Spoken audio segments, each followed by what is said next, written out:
Hmm.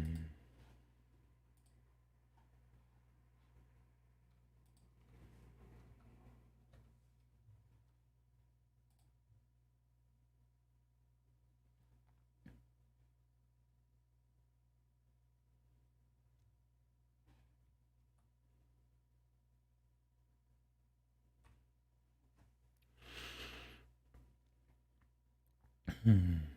So it is February 9th, 2022. This is Cosmic Dream Sanctuary. This is our study and practice group night. Um, so you are welcome to be here. I'm inviting deeper presence. So as I introduce this space, I just invite you to find your presence and to come in to beingness with yourself, actually, because that's what this space is about. So Cosmic Dream Sanctuary is an ecumenical, interfaith, and open community of meditation, contemplation, and fellowship. We use meditation, reading, and contemplation and fellowship to develop ourselves so that we embody greater peace, love, and unity consciousness here and now for the benefit of all beings. We acknowledge the reality of the community of non-physical, celestial, angelic, extraterrestrial, elemental, spirit beings as the many dream characters in the mind of God, which is your deepest and highest self. So today's topic is suggestion hypnosis, and the way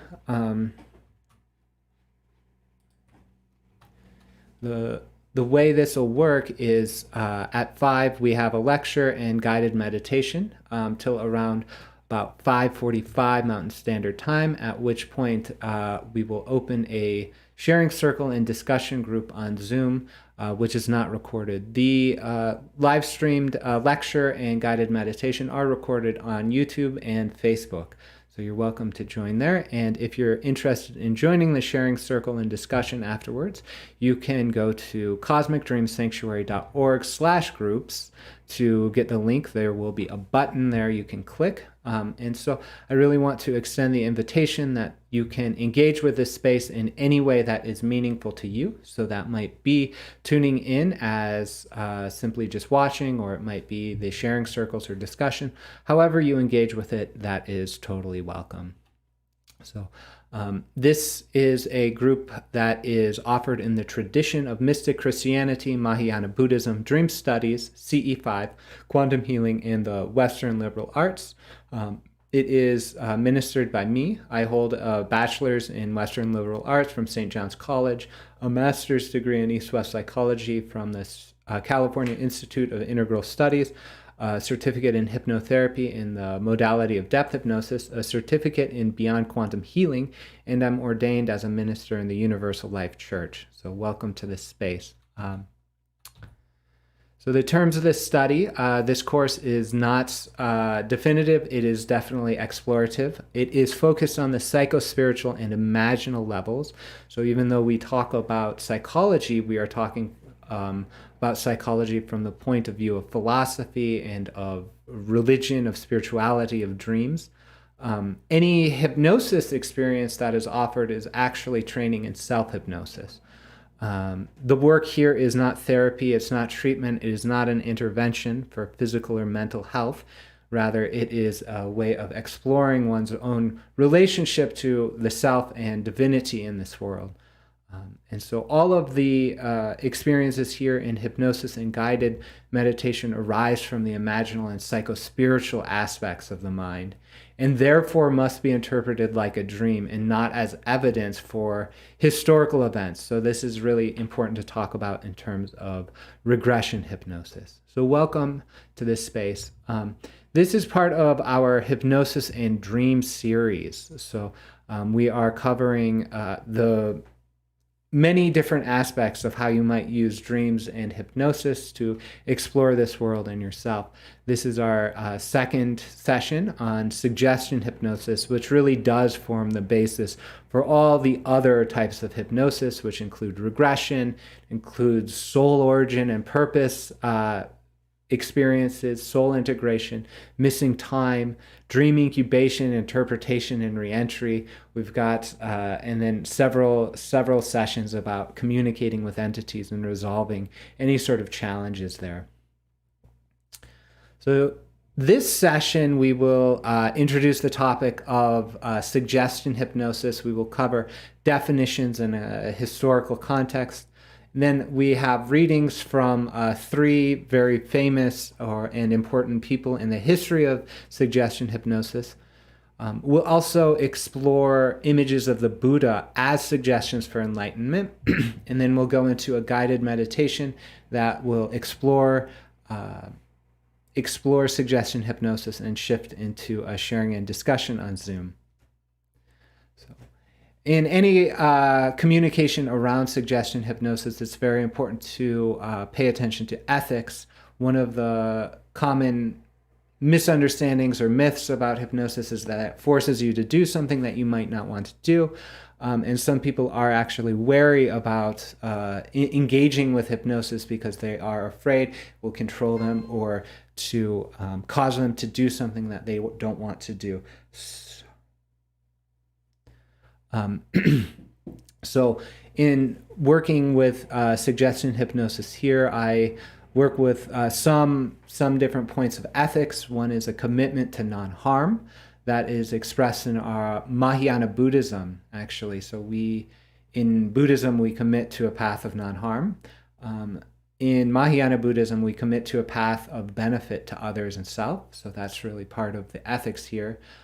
I always like to bring everything back to embodiment of peace, love, and unity consciousness here and now on Earth.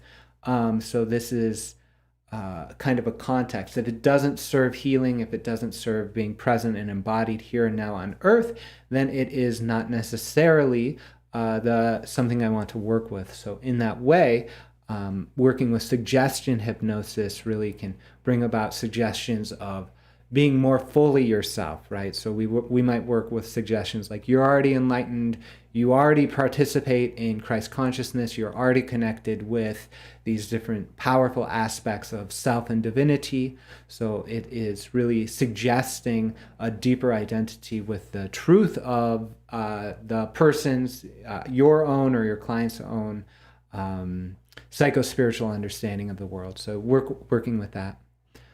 It's important to know that suggestion hypnosis does require a rapport. So it does require maintaining a rapport with either yourself, if you're doing self-hypnosis, or a rapport with your client. So this is a way to ensure, you act with integrity and honesty and engage that rapport so they can trust you, basically, and to receive any suggestions that you have as a really for them to understand you as a good source of suggestions.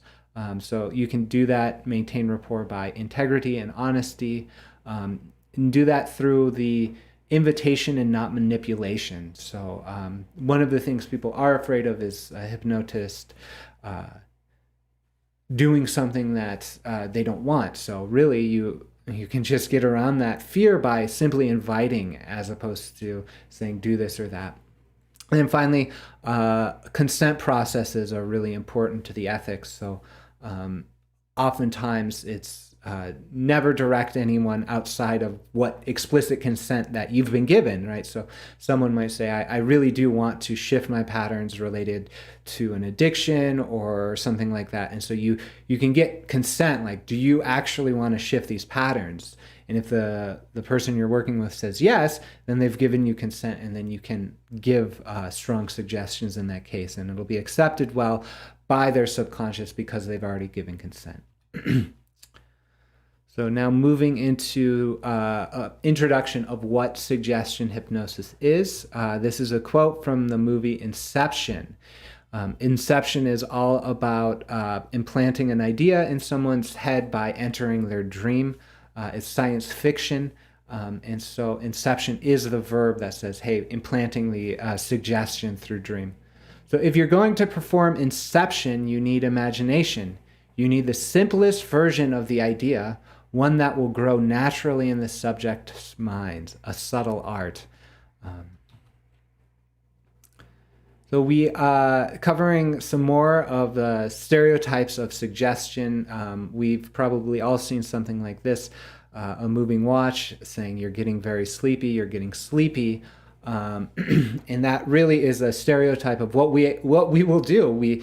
This is called focused attention, and so you bring focused relaxation. You bring attention to an object, or you bring attention to a process, and you invite relaxation. So it's a unique state of consciousness where you are getting sleepy, you are getting open, you are entering trance, and in that way you become more susceptible, more open to suggestions.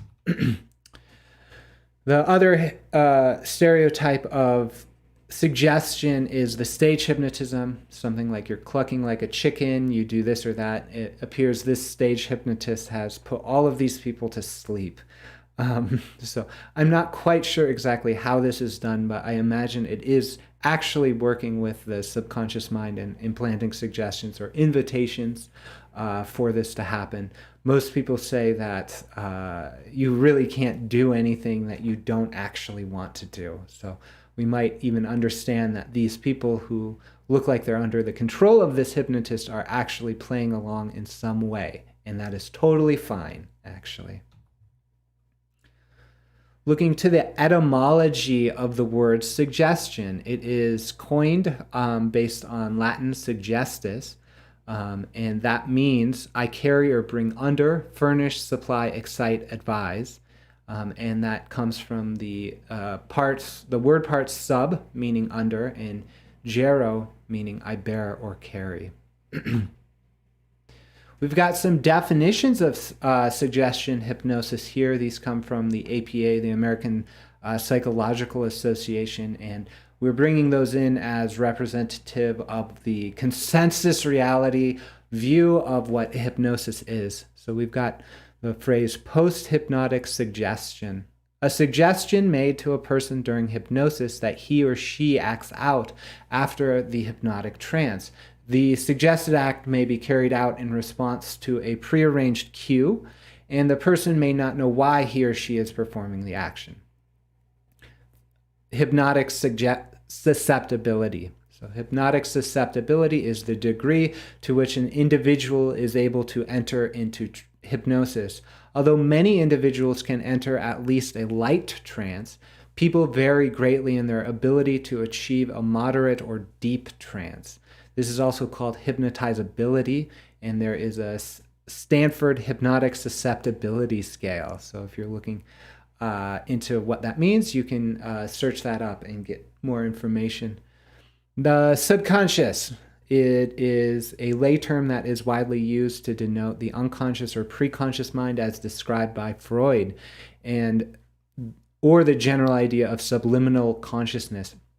It is also popularly associated with autosuggestion and hypnosis. Because of the imprecision, this term is now generally avoided by psychologists. See also co-consciousness. And now finally, we've got the definition of autosuggestion. The process of making positive suggestions to oneself for such purposes as improving morale, inducing relaxation, or promoting recovery from illness, also called self-suggestion. So I wanted to provide some more context as to how scientific communities can see hypnosis, how it might be used in a kind of very medical or very scientific setting. This is from the Journal of Anesthesia, and from a paper called Hypnosis and Surgery, Past, Present, and Future, and I'll simply read the abstract. Hypnosis has been defined as the induction of a subjective state in which alterations of perception or memory can be elicited by suggestion. Ever since the first public demonstrations of animal magnetism by Mesmer in the 18th century, the use of this psychological tool has fascinated the medical community and public alike. The application of hypnosis to alter pain perception and memory dates back centuries, yet little progress has been made to fully comprehend or appreciate its potential compared to the pharmacologic advances in anesthesiology. Recently, hypnosis has aroused interest as hypnosis seems to complement and possibly enhance conscious sedation.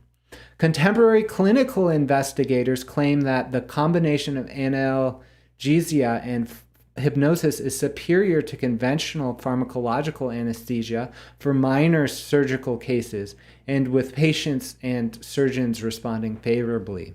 Simultaneously, basic research of pain pathways involving the nociceptive flexon reflex and the positron emission tomography has yielded objective data regarding the physiologic correlates of hypnosis.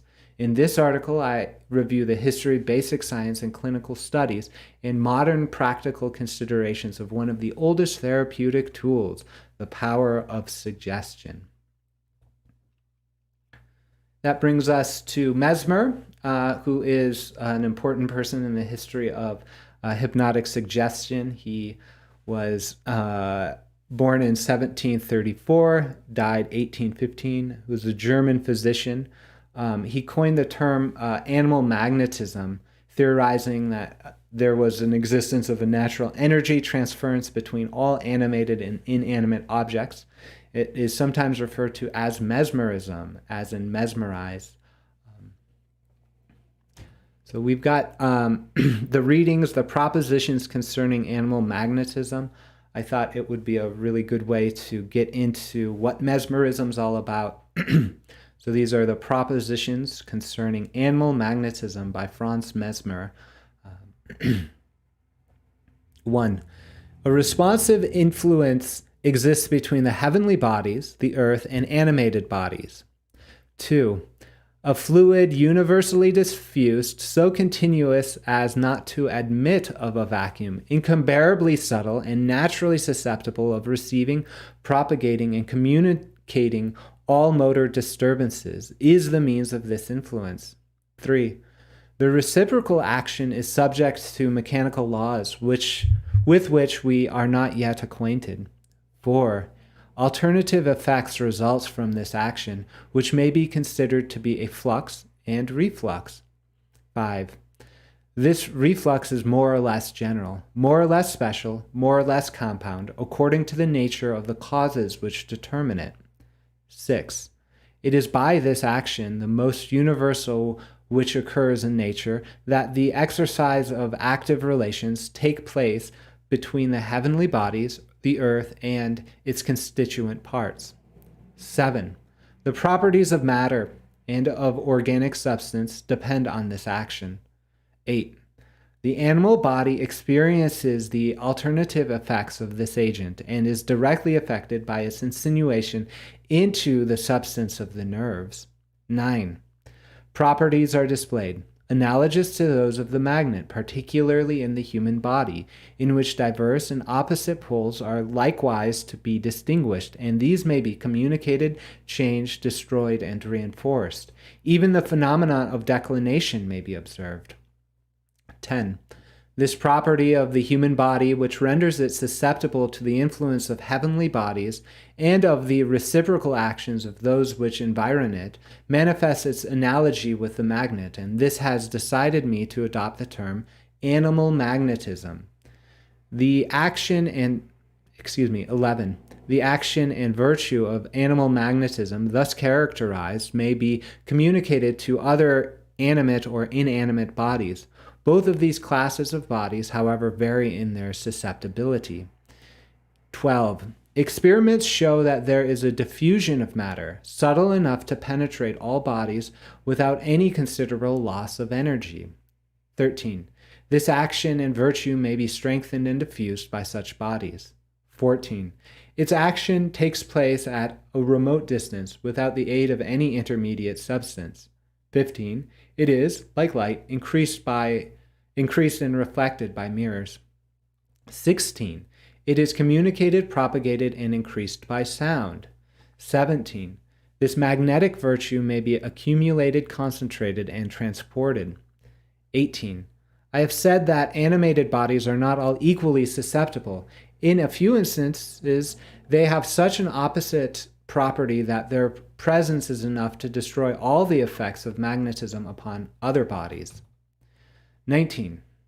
This opposite virtue likewise penetrates all bodies. It also may be communicated, propagated, accumulated, concentrated, and transported, reflected by mirrors, and propagated by sound. This does not merely constitute a negative, but a positive opposite virtue. 20. The magnet, whether natural or artificial, is, like other bodies, susceptible of animal magnetism, and even of the opposite virtue. In neither case does its action on fire or the needle of a compass suffer any change, and this shows that the principle of animal magnetism essentially differs from that of mineral magnetism. 21. This system sheds new light upon the nature of fire and of light, as well as on the theory of attraction, of flux and reflux, of the magnet, and of electricity. 22. It teaches us that the magnet and artificial electricity have, with respect to disease, properties common to a host of other agents presented to us by nature, and that if the use of these have been attended by some useful result, they are due to animal magnetism. 23. These facts show, in accordance with the practical rules I am about to establish, that this principle will cure nervous diseases directly and other diseases indirectly. 24.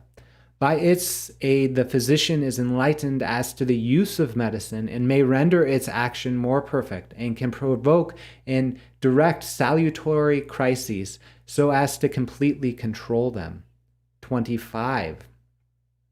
In communicating my method, I shall, by a new theory of matter, demonstrate the universal utility of the principle I seek to establish. 26. Possessed of this knowledge, the physician may judge with certainty of the origin, nature, and progress of diseases, however complicated they may be. He may hinder their development and accomplish their cure without exposing the patient to dangerous and troublesome consequences. Irrespective of age, temperament, and sex, even women in a state of pregnancy and during patriation may reap the same advantage. 27. This doctrine will finally enable the physician to decide upon the health of every individual and of the presence of the disease to which he may be exposed. In this way, the art of healing may be brought to absolute perfection. So those were the propositions concerning animal magnetism by Franz Mesmer. Mesmer is the source of our word mesmerize and is one of the original sources of suggestion hypnosis as we understand it. Moving on to Amiya Coué, who was from 1857, died in 1926, a French psychologist, and he involved optimistic autosuggestion and self-improvement. So you might recognize him from the quote, "In every day and every way, better and better."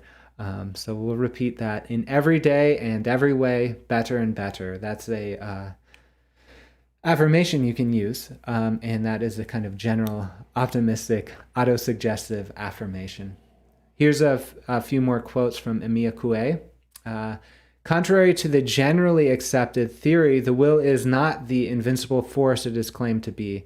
In fact, whenever imagination and will come into conflict, it is always the imagination that triumphs. Try to do something while you are repeating, "I cannot do it," and you will see this truth confirmed. The mere idea of inability to accomplish a thing paralyzes the willpower. Self-mastery is attained when the imagination has been directed and trained to conform with our desires. For although in one sense the imagination is inclined in the subconscious, yet it dominates the latter. And therefore, if we know how to guide it, our subconscious self will take charge of our material being and do its work just as we wish it to be done. So if we know how to guide it, that's the whole point of this technique of suggestion hypnosis, by the way.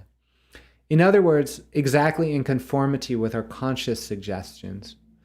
A final quote by Amiya Coué, one of the influential people on the history of hypnotic suggestion. People may wonder why I am content to prescribe such a general and apparently vague formula as every day in every way I am getting better and better. for all and every ailment. The reason is, strange as it may seem, that our subconscious mind does not need the details. The general suggestion that everything in every way is going quite well is quite sufficient to set up the procedure of persuasion, which will carry its effect to the different organs and improve every function. I have had remarkable demonstration of this in the course of my long teaching and experiments. Time and again, I have seen patients cured, not only of the particular disease for which they sought relief, but also of minor disabilities which they had almost forgotten.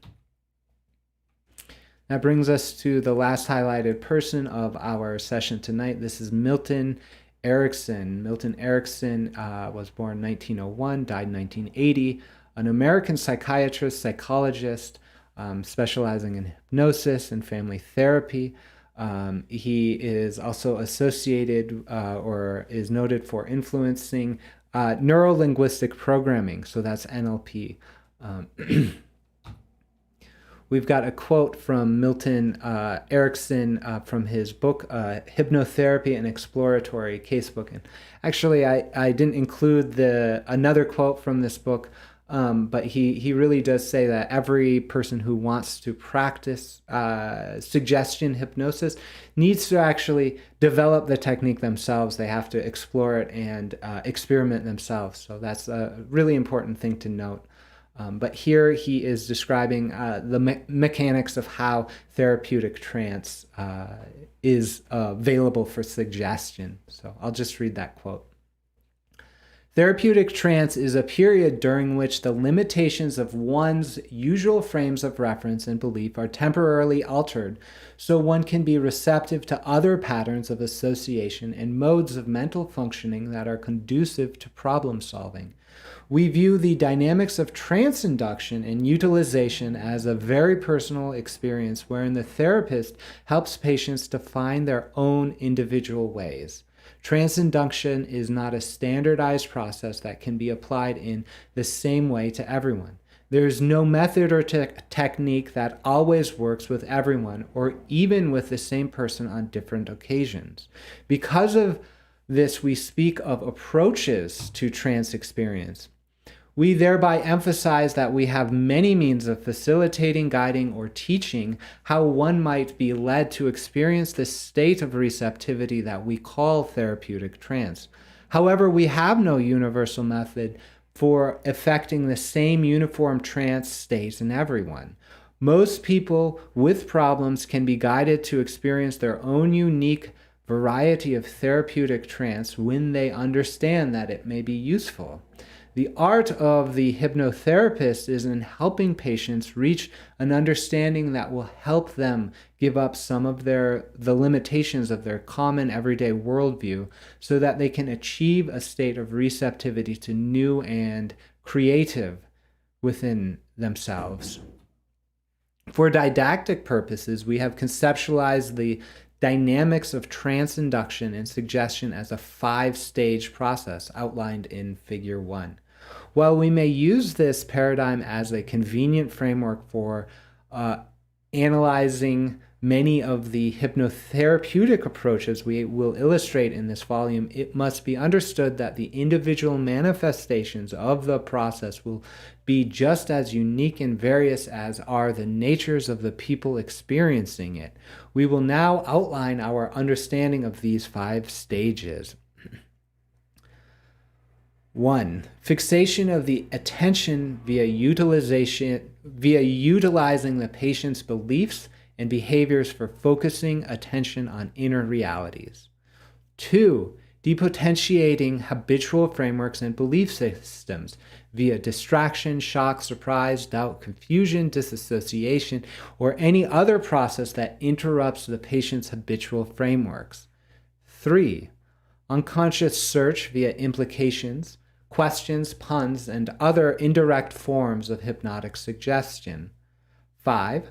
Unconscious process via activation of personal associations and mental mechanisms by all the above. And 5. Hypnotic response via an expression of behavioral potentials that are experienced as taking place autonomously. So that was from Hypnotherapy, an exploratory casebook by Milton Erickson, who influenced NLP, neuro linguistic programming, as well as the we studied him in depth hypnosis training from the foundation of the Sacred Stream. Depth hypnosis is one of the certificates or the modalities I practice in. So I wanted to offer my own practical perspective on suggestion hypnosis. And it really begins with a notion that you are already whole, healthy, everything you need. You are the source of healing, insight, transformation in your life, that you ultimately are God, dreaming God. That's one of the reasons why I use a lot of the language I do, is to provide a variety of suggestions that you are already enlightened, you are kind of participating at your deepest level at a non-dual expression of reality, meaning it's beyond subject-object duality, it's beyond good and bad, it's beyond scarcity, abundance, but it is an infinite source of experience because it's the source of consciousness. So you are that. And so that's the suggestion that I fundamentally work with, and it is applied in the processes of health as understanding that you are the source of health and wholeness within yourself, or with knowledge that you are the source of knowledge and true knowledge. So it's really working with that. I use some metaphors to think about how suggestion hypnosis works. One is wave entrainment. So this is the kind of process of having a large wave, a kind of a wave, a sound, a frequency. And when you use singing bowls or something like that, you can use one and you'll get the other ones vibrating. And so that's the sort of experience that is happening with suggestion hypnosis. Sometimes we use the metaphor of programming the subconscious, which is, as we've seen by the definition from APA, that this is a kind of vague notion, is programming the subconscious, and it's really just understood to be a metaphor. And so with suggestion hypnosis, we provide instructions to the subconscious that can unfold throughout the various layers of our understanding. Another metaphor or common way people talk about suggestion hypnosis is going, don't think of a pink elephant. Wow, you're thinking of a pink elephant. And so there's something potent happening when just invitations and instructions arise in your consciousness responds. And so one of the ways that we work with hypnosis is create a space of therapeutic trance, it's relaxation, where you're open at many different levels, and then provide those instructions, whatever they are, however they are, right? And that kind of brings your mind into vibration with the experience of the suggestion. The final metaphor I really use is that of invocation. So this comes from my work studying ceremonial magic, and looking at what and also biblical experiences of prophecy and things like that. So we see that actually there are specific roles within our human family to engage and invoke the celestial forces, the different aspects of God or things like that. So there's actually like roles of human beings to reach out. And so in the working with suggestion hypnosis, understanding that the inside is like the outside, as within, so without, the self being a microcosmic expression of the whole macrocosm, we might see that the conscious mind could be an invoker of the potency of these different aspects of ourselves.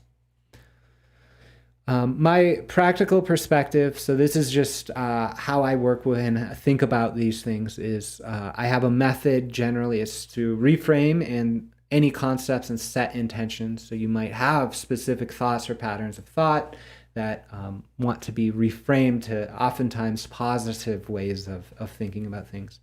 I invite relaxation. Then we invite a deeper communion with the subconscious and superconscious mind, which is often called the higher self.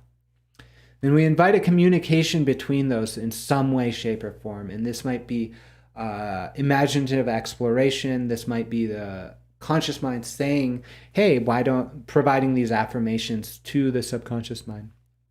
I always like to establish a ritual or an ordeal. So this is my own method. This is how I work with people. Is I reframe their intentions. Wouldn't you like to experience healing? And then I want to make sure all of them is aligned to that. So I often will say, are you really sure? I'll talk about the implications. I'll have them imagine what it would be like for that behavior change to happen. And I'll say, are you really sure? And I'll even amp it up so that I say, when I say this back to you, say your intention back, you say yes.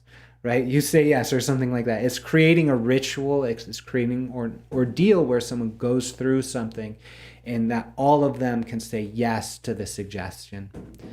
And then finally, the final part of my method is to invite integration in the perfect way. So this might be actually the shift of behavior, but it might also be a development or something else. And so it's a sense of not creating expectation of change, but a field of possibility to see the inevitable change arise.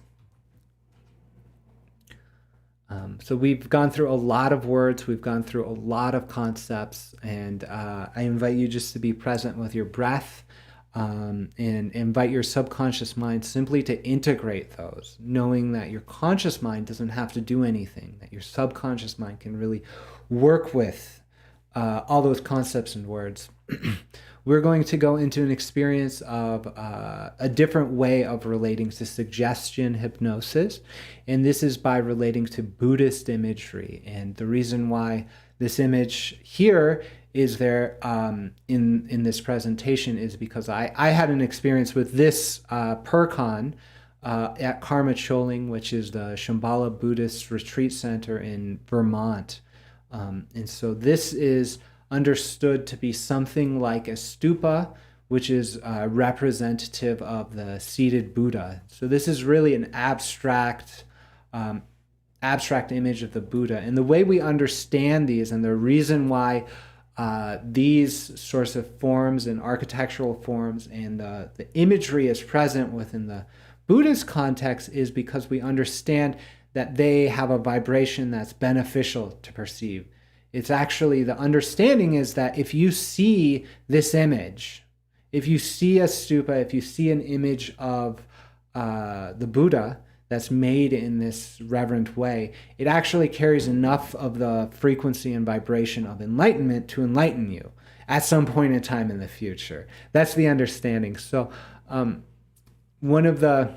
I actually worked with creating little versions of these called satsas, which are little sculptures, and thousands of them go into constructing these figures. And if one was cracked, even though you wouldn't see it in the stupa, we would have to put it out in the woods or dispose of it respectfully, because that sort of cracked image of the perfection of the Buddha doesn't communicate the same potency of suggestion.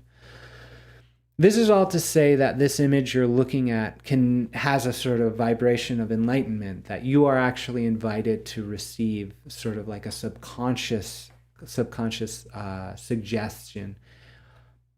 We'll move to the great stupa of Dharmakaya. This is actually a stupa. The last one was something like a stupa. It was used in the cremation of Trungpa Rinpoche, and it should have been brought down according to tradition, but it's still up and is still revered, and the painting is still beautiful.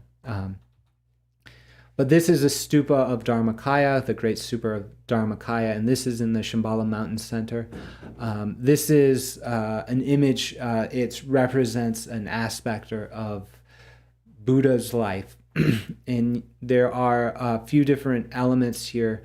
The kind of wide part in the middle, you can imagine as Buddha sitting, and then above is a crown, so that sort of, there's a sun, and then there's a crescent moon, and then there's different rings. Each of those rings means something. There's a lot of meaning encoded here, but ultimately just understand that this is a vibration that comes from the world into your consciousness, that is literally designed to awaken something that is subconscious, that is actually your own enlightened activity. So there's some level of identity between what's inside of you and what's without you in this image that is representing a non-dual enlightened activity.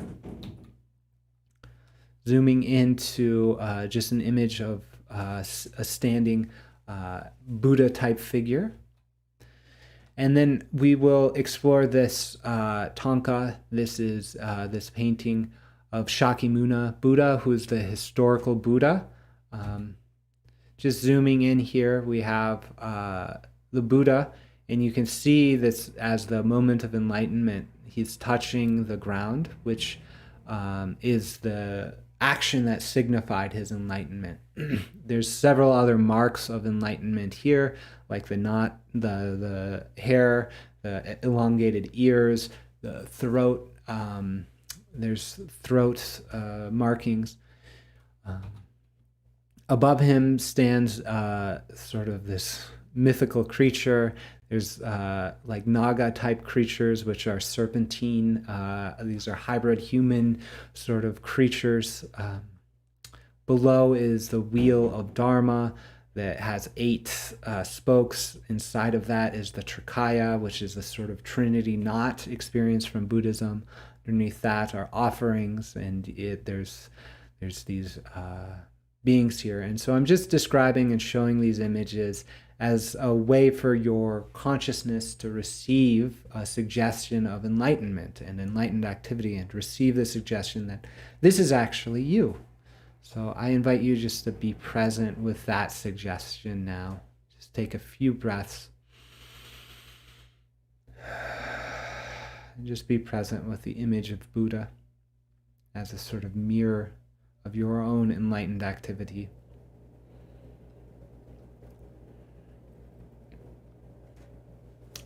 So we're about to now shift into an experience of suggestion hypnosis.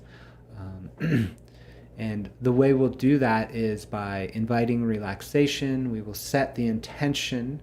The intention here is simply to relax and experience and understand suggestion in a way that's meaningful to you. So we'll after that is after setting the intention is negotiating consent. So I am going to say you can participate as much as you want, and you can receive the suggestions as deeply as you want, and you can give consent to that simply by saying yes during the process and by embodying a sense of being empowered of your own personal responsibility and discernment in this experience. So we've just granted open-ended permission, which is one of the tricks of suggestion hypnosis, is to provide a sense of open-ended permission. It's like you can receive these suggestions in the way that's meaningful to you. And actually, that's the suggestion in itself that's really agreeable, right? So oftentimes in the process, we also acknowledge infinite resources, right? The sense that you are this non-dual enlightened activity, that you're already whole, that you have everything you need, right?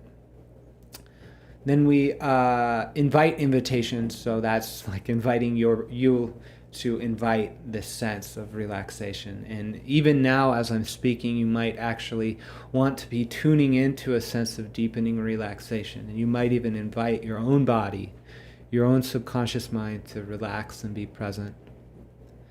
At some point, we will go through a ritual or an ordeal, and in the process. And so that's really creating a moment of agreement, saying yes. And oftentimes the relaxation is really an ordeal for people. It's like the approaching of a hypnotist and saying, I need the help. I need this help in shifting. That's an ordeal for them. And we say, do you want to have the hypnosis done? And really it's like, it's a relaxation, it's a daydream, it's just some words. So it's not really a big deal, but actually in that moment it is. And it's the ordeal, it's the ritual that the person who wants to receive the suggestion needs. And then finally we have a phase of gratitude. So with that, let's just shift into some suggestion hypnosis practice. So this will be a guided meditation. You can sit down, you can lie down, you can get into a place of relaxation. We'll just do a few minutes so you don't have to get under the covers. You just just a few minutes. And if you're tuning in a way that you're not sitting, or that's totally fine. You can receive suggestions in any condition, right? In any condition, simply by saying yes with your conscious mind and inviting your subconscious mind to align itself and its activities to your consciousness. So just relaxing now by breathing, being present with the breath, mindful breathing. In every day, in every way, better and better. So explore that. In every day, in every way, better and better. And you can explore that simply by relaxing and being open to that, saying yes. Right? Yes, I want that. Yes, I want to connect in with myself as enlightened activity. Say yes to the image of Shakyamuni Buddha.